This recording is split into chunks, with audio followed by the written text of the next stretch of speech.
നമസ്കാരം. കേരള രാഷ്ട്രീയത്തിലും പോലീസ് ആസ്ഥാനത്തും കോളിളക്കം സൃഷ്ടിച്ച ആലപ്പുഴ നവകേരള സദസ്സ് രക്ഷാപ്രവർത്തന കേസ് അട്ടിമറിയിൽ ADGP MR Ajith Kumar DGP Ravada ചന്ദ്രശേഖറിന് നൽകിയ വിശദീകരണം ഒന്ന് കേൾക്കണം. നവകേരള സദസ്സിനിടെ പ്രതിഷേധിച്ച KSU യൂത്ത് കോൺഗ്രസ് പ്രവർത്തകരുടെ തലമണ്ട ഹെൽമറ്റും വടിയും കൊണ്ട് അടിച്ചു പൊളിച്ച് മുഖ്യമന്ത്രി പിണറായി വിജയന്റെ പേഴ്സണൽ സുരക്ഷാ ഉദ്യോഗസ്ഥരെ കേസിൽ നിന്നും രക്ഷിക്കാൻ താൻ ഇടപെട്ടിട്ടില്ലെന്നാണ് അജിത് കുമാറിന്റെ വാദം. DGP കാരണം കാണിക്കൽ കത്ത് നൽകിയതിന് പിന്നാലെ ഇന്നലെ രാത്രിയാണ് അജിത് കുമാർ വിശദീകരണം സമർപ്പിച്ചത്.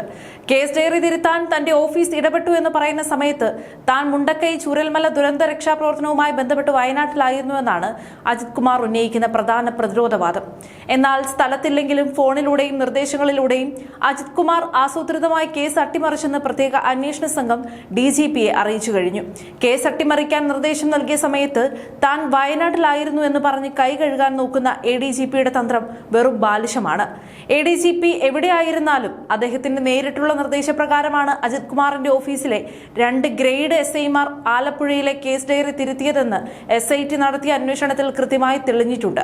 മുഖ്യമന്ത്രി പിണറായി വിജയന്റെ വലം കൈയായി അറിയപ്പെടുന്ന ADGP പദവിയിൽ അജിത് കുമാർ ഇരുന്നതുകൊണ്ട് തന്നെ താഴെത്തട്ടിലുള്ള പോലീസ് ഉദ്യോഗസ്ഥരെ ഭീഷണിപ്പെടുത്തി കേസ് അട്ടിമറിക്കാൻ വളരെ എളുപ്പമായിരുന്നു.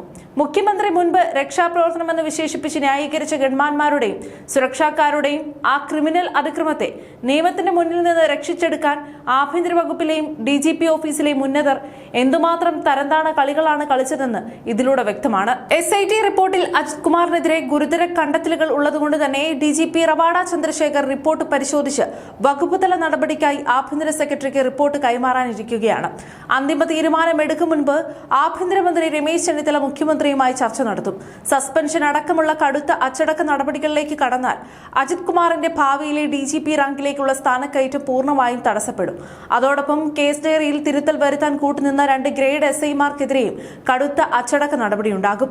മേലാളന്മാരെ പ്രീതിപ്പെടുത്താൻ വേണ്ടി ഔദ്യോഗിക പദവി ദുരുപയോഗം ചെയ്ത ക്രൈം അട്ടിമറിക്കാർക്ക് നൽകുന്ന വലിയൊരു പ്രഹരമാണിത്. പ്രതിഷേധിക്കുന്ന രാഷ്ട്രീയ പ്രവർത്തകരുടെ തലയോട്ടി തകർക്കുന്ന സുരക്ഷാ ഉദ്യോഗസ്ഥർക്ക് രക്ഷാപ്രവർത്തനമെന്ന സർട്ടിഫിക്കറ്റ് കൊടുക്കുകയും അതിന് കേസ് വരാതിരിക്കാൻ കേസ് ഡയറി തിരുത്താൻ IPS ഉദ്യോഗസ്ഥർ വരെ അടിയറവ് പറയുകയും ചെയ്യുന്ന അവസ്ഥ എത്രത്തോളം ഭയാനകമാണ്.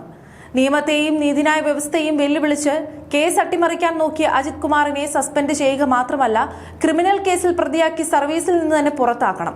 കാക്കി ഒരിക്കലും നിയമവ്യവസ്ഥയിൽ നിന്നുള്ള ഇളവല്ല. അടിയന്തരമായി കർശന നടപടികൾ സ്വീകരിക്കാൻ ഭരണകൂടവും നീതിന്യായ വ്യവസ്ഥയും തയ്യാറാകണം.